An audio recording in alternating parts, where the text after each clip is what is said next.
azohamagara abana bo kwa Yozefu bari Bururi baze gufata imetero kare 10 mu Kayanza. Ni ingorane. Mbega mwamushigikiye ko umukenyezi atorana mu Burundi kubera iki? Arashaka kumfata. Jewe ndi d'accord par principe. Washaka je nabishize no mu ngiro.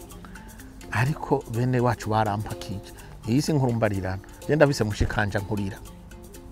Twabuze turi batatu. Naragiye ku Gatumba hamwe ndiko ndagabura itongo twasize mushikanje ndamushiramo. Abanyagihugu bo kuri ako Gatumba barampakije ngo ibuzanye nibiki.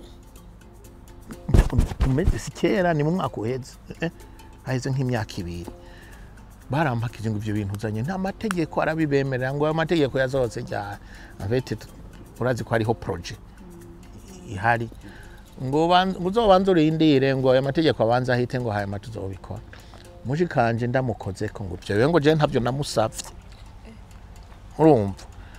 Urumva n'abakenyezi ntibaravyiyumvamo ndakubwiye kandi akuvamo cyangwa nuko batarajijuka bakabona yuko bibikenewe. None bazozijijuka ryari? Bazojijuka iyo utajijutse ko wumva yuko ushaka ikintu. Ifo ko niko kutajijuka uko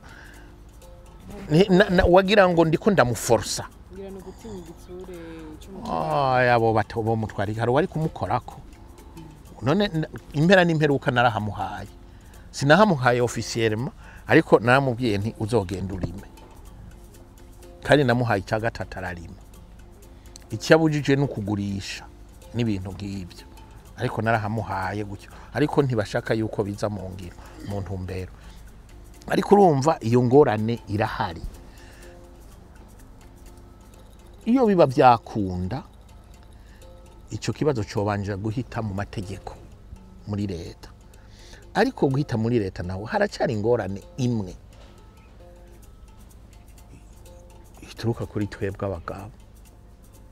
N'umukenyezi urazi yuko ngaha mu Burundi amatongo ngaha mu kizungu nta ngorane kuko namazu ni iki je nk'umukobwa wanje nta kibazo azogera inzu nzomuha ni inzu ni ndayimwandikeko nta uzoza gutera amahane. Ariko hariya ni tongo ucamwe ibice. Umukobwa wawe akaba yaragiye kurongorwa i Bururi. Ugacuza ukamukatira igipande kwitongo ryo mu Kayanza azorijera gute?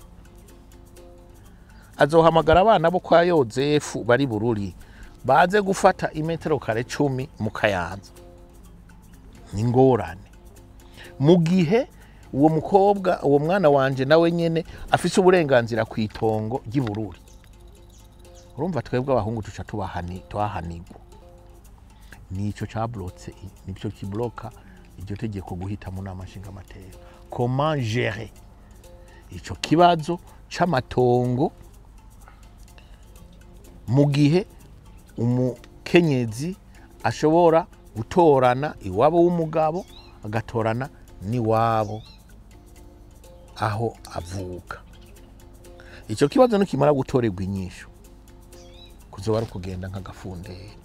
Ibyo aribyo byose kubinyerekeye jewe ndabishigiki ariko sindota mu mutwe wanje ngo bizohite ejo na hirya y'ejo icyo kibazo kitaronse inyisho kuko cyatanguye guhagarara jewe nkiri mu nama nshinga mu nama nkenguza amateka kandi kugeza ubu biragoye mudufashe rero gutorera inyisho icyo kibazo.